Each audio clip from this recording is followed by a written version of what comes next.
I'm just touched. I think we're done for the day. Pretty much. So I don't have, well, we'll see how many people just paid attention. So who was that song made a tribute to? Excellent. You all heard that. And what speech was it from? I've been up to the mountain. I've been to the mountaintop, actually. Mountaintop. And where was it spoken? I know, this is a little quiz. Memphis, Tennessee. And anybody out know the date? Well, it's April 3rd of 1968. And can you bring me my phone, because I realize I have a copy of part of what I'm going to share with you. So let me give a moment here. So this is an excerpt from I've Been to the Mountaintop. Well, I don't know what will happen now. We've got some difficult days ahead. But it really doesn't matter to me now, because I've been to the mountaintop. And I don't mind. Like anybody, I would love to live a long life. Longevity has its place, but I'm not concerned about that now. I just want to do God's will, and He's allowed me to go up to the mountain. And I've looked over, and I've seen the promised land. I may not get there with you, but I want you to know tonight that we as a people will get to the promised land. And I'm so happy tonight. I'm not worried about anything. I'm not fearing any man. Mine eyes have seen the glory of the coming of the Lord.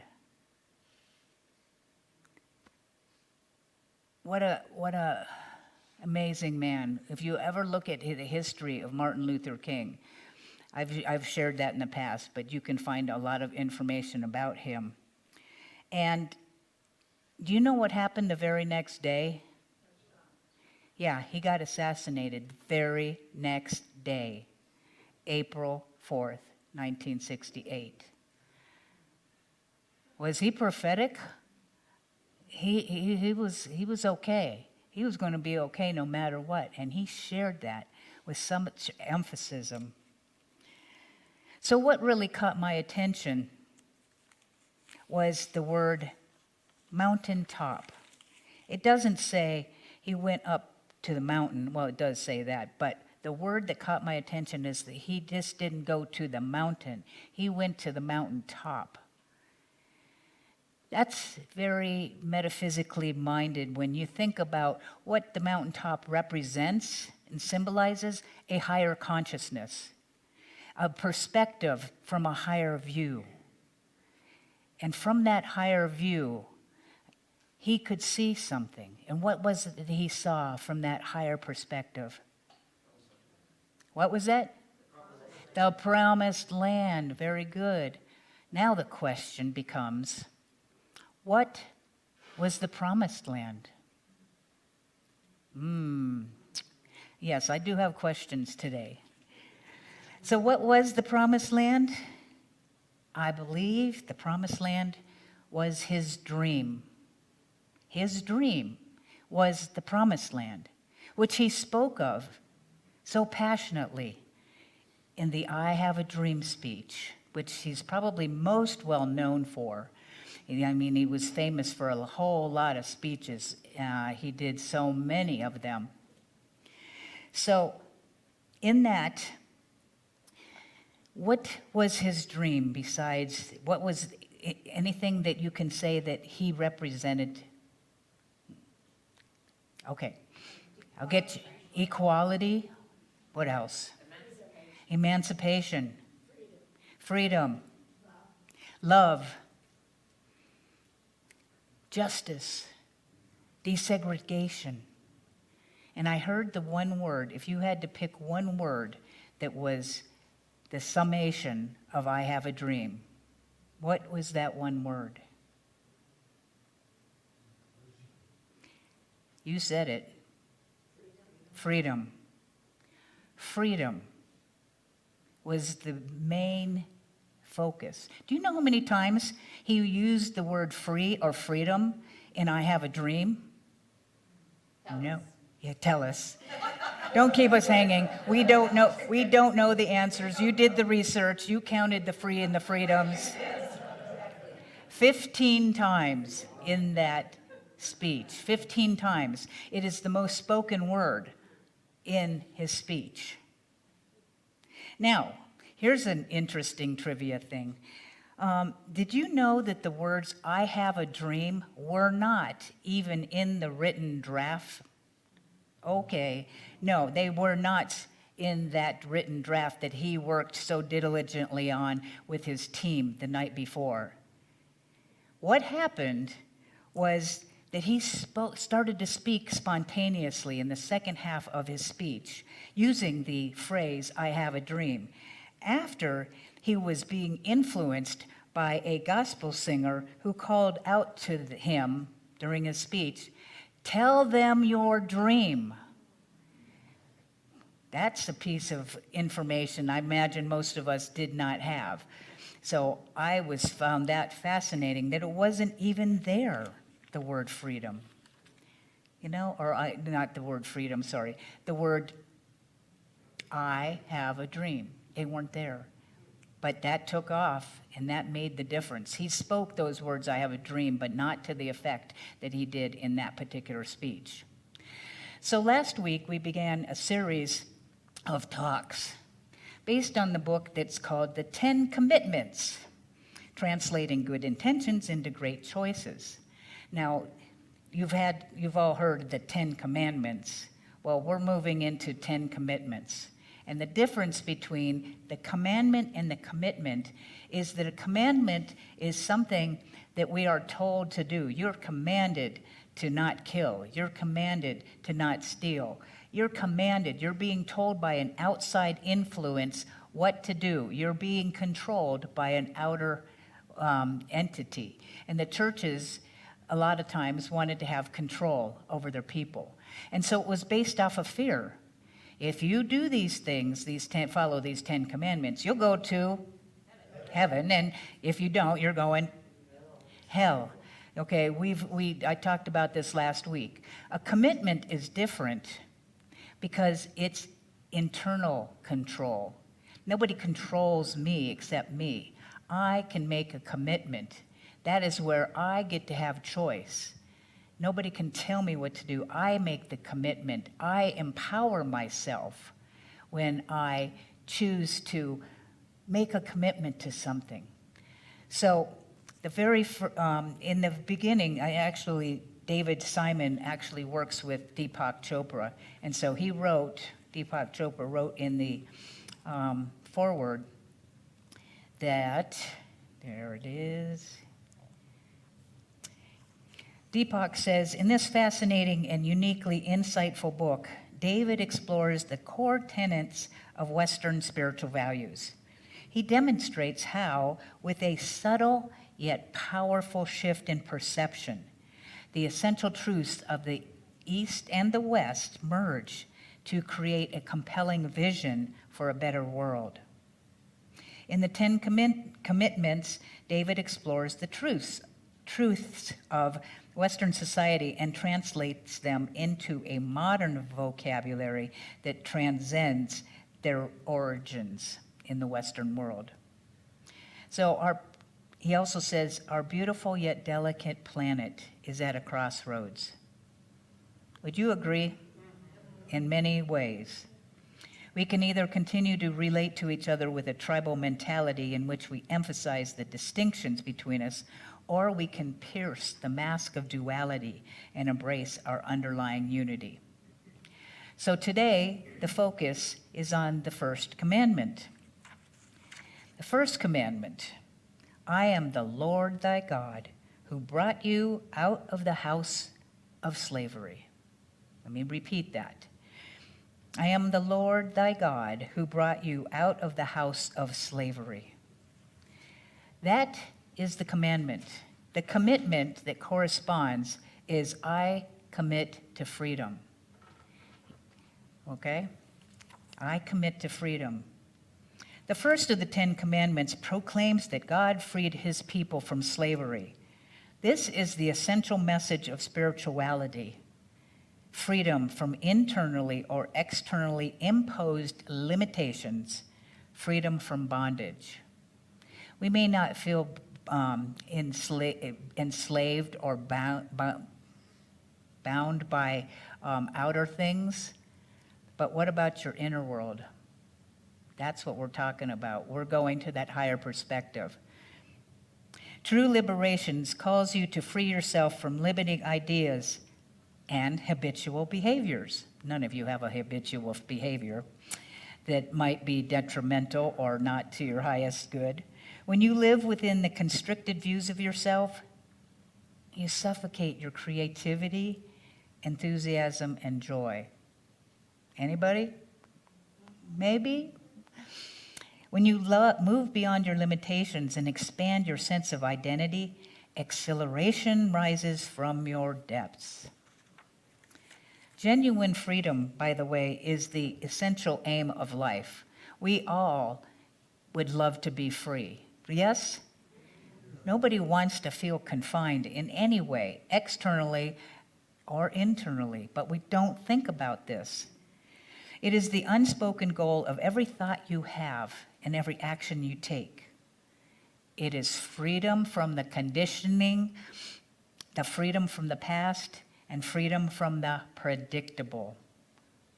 Our thoughts actually bind us. Most people think that they're limited by the external. Our limitations don't come from the external unless we accept them, because behind everything that is external, there's an internal. It's time to use the key residing in our souls to unlock the door that frees you from self-imposed incarceration. Ooh, I didn't know I was incarcerated. But when I start to think about this, yeah, I could start to see it. And I had to work a little bit in my mind to start looking at this. Commit to relinquishing conditioned reactions. Nobody has those either, right? Conditioned reactions. And energy squandering behaviors. Identify where you are living in bondage.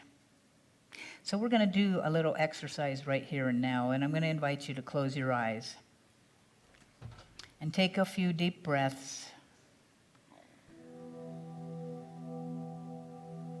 And just notice any sensations or perhaps discomfort in your body.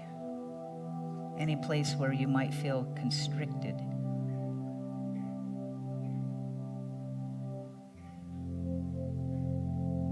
And realize that any constriction is part of your being that is speaking of a place where there is blockage, there is a lack of freedom. So as you focus on any tension, ask yourself, what life issue is this sensation telling me about? Where am I lacking in freedom? Is it in my fears? Is it in my worries? Is it in how I think about myself? How I perhaps judge others? What would you like to be free of?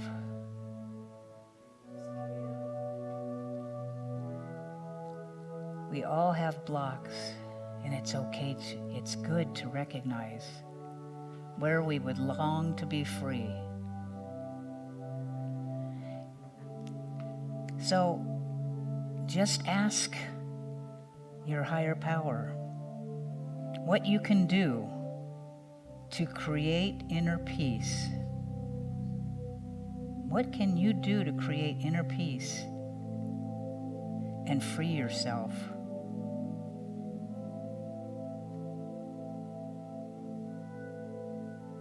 And listen to whatever comes to mind. May not make sense, but take what you have in that voice and let it be, because we will explore a little bit more. And so, invite you to let that go. And take a breath and bring yourselves back as they open your eyes.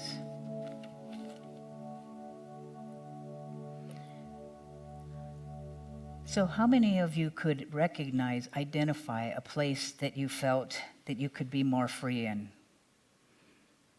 Okay. And this is something that I'm going to encourage you to do throughout the week. And there is actually something called the freedom formula.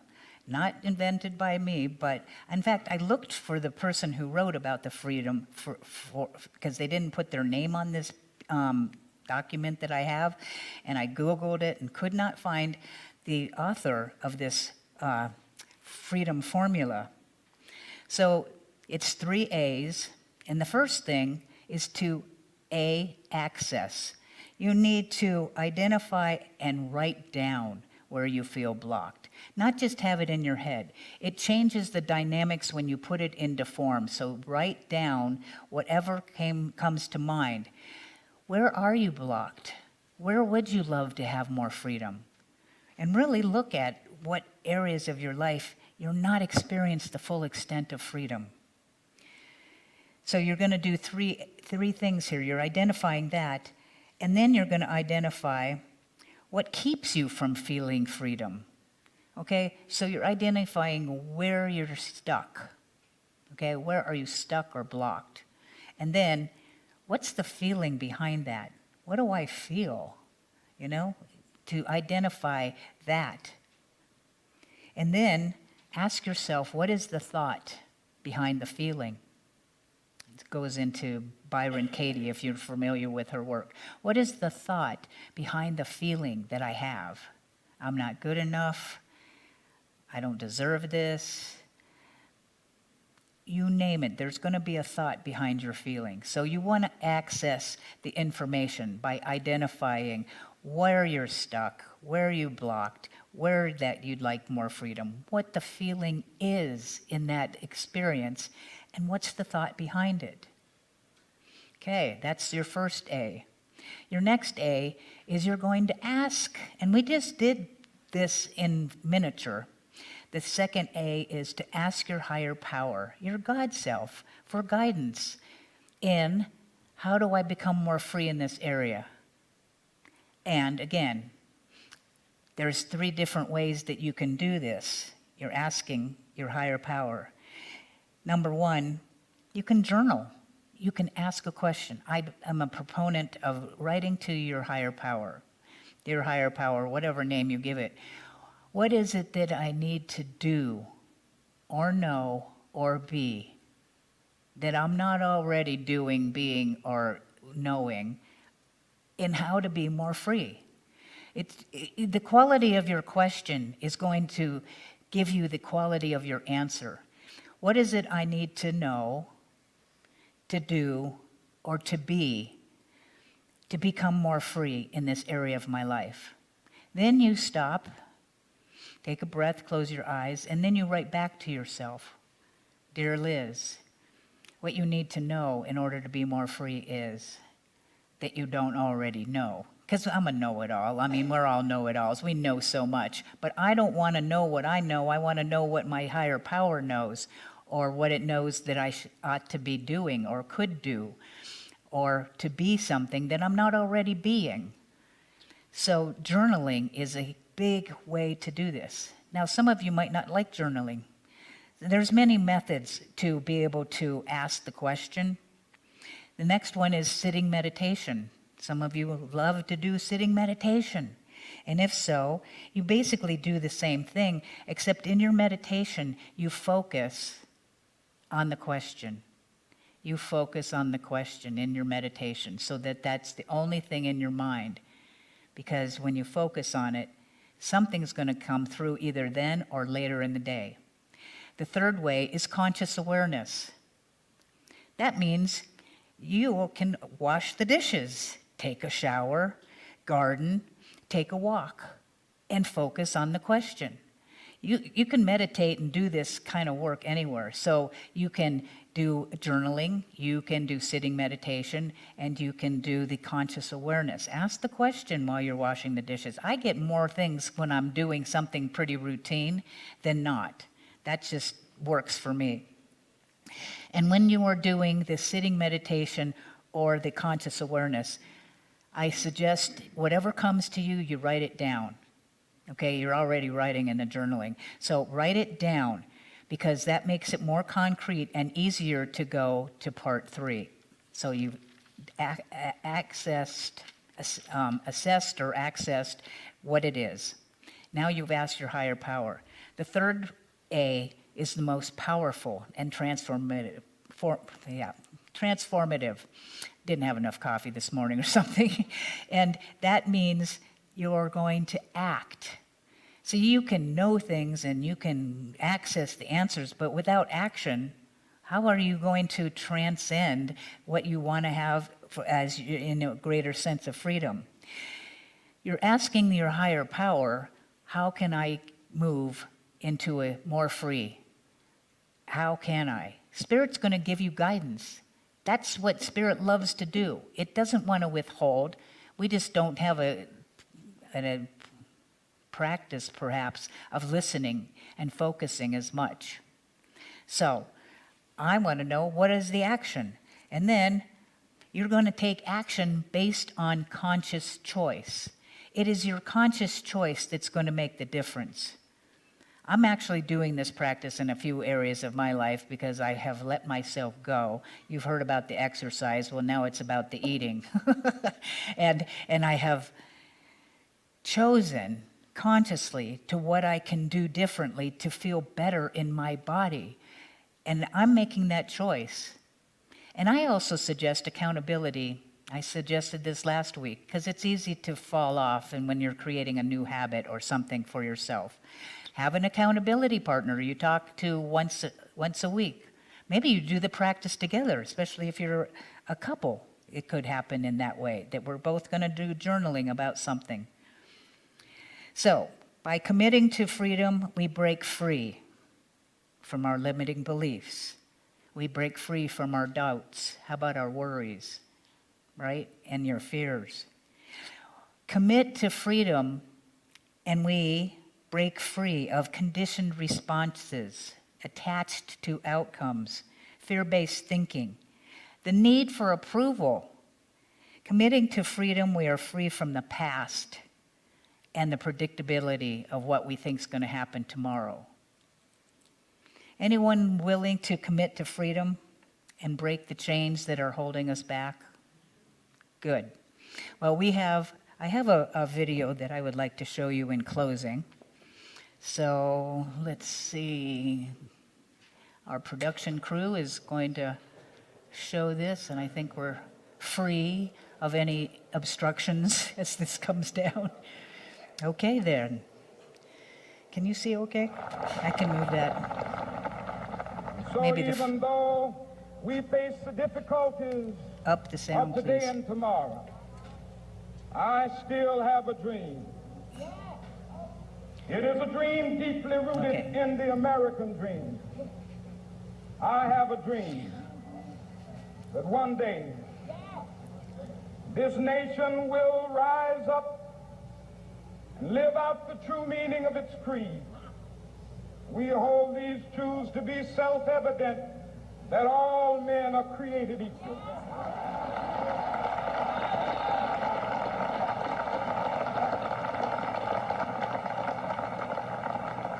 I have a dream that one day on the red hills of Georgia, the sons of former slaves and the sons of former slave owners will be able to sit down together at the table of brotherhood.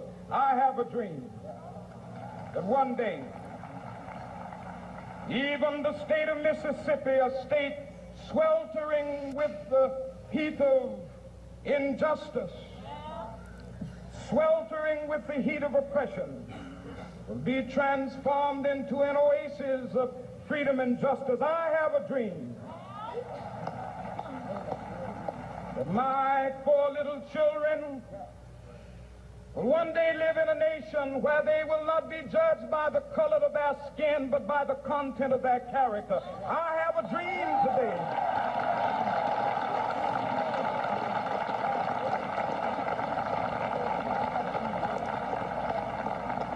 I have a dream that one day, down in Alabama, with its vicious racists, with its governor having his lips dripping with the words of interposition and nullification.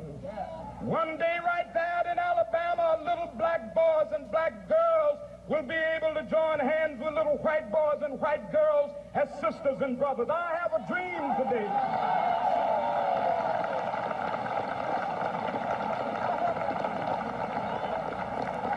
I have a dream that one day every valley shall be exalted. And every hill and mountain shall be made low, the rough places will be made plain, and the crooked places will be made straight, and the glory of the Lord shall be revealed, and all flesh shall see it together. This is our hope. This is a faith that I go back to the South with.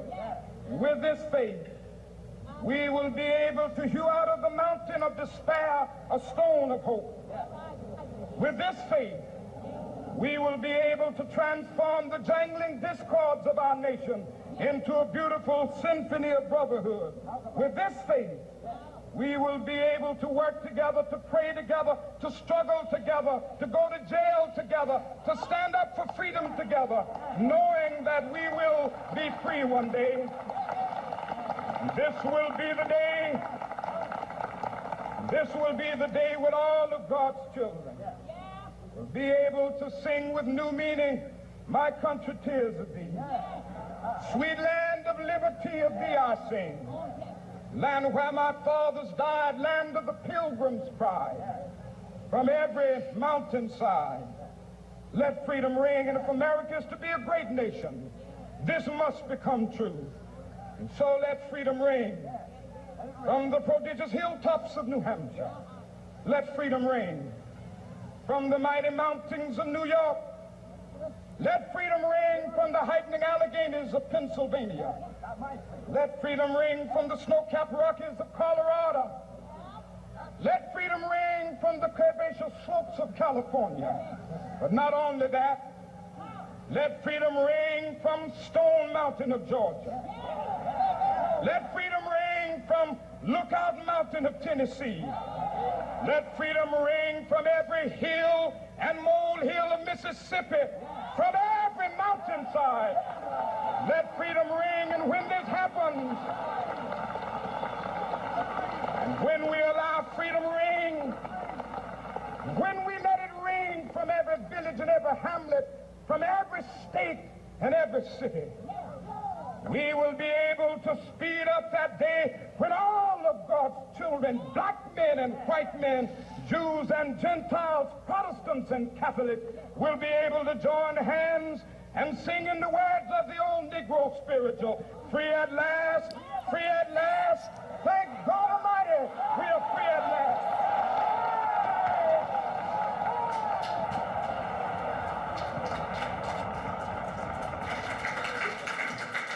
Did you know that Amazon has a $50 million...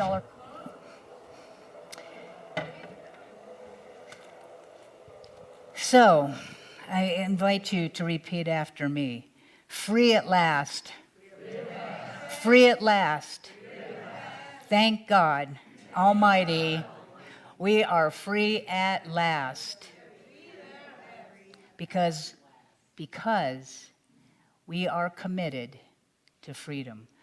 Because we are committed to freedom. Now, because I am committed to freedom. And so be it. And so it is.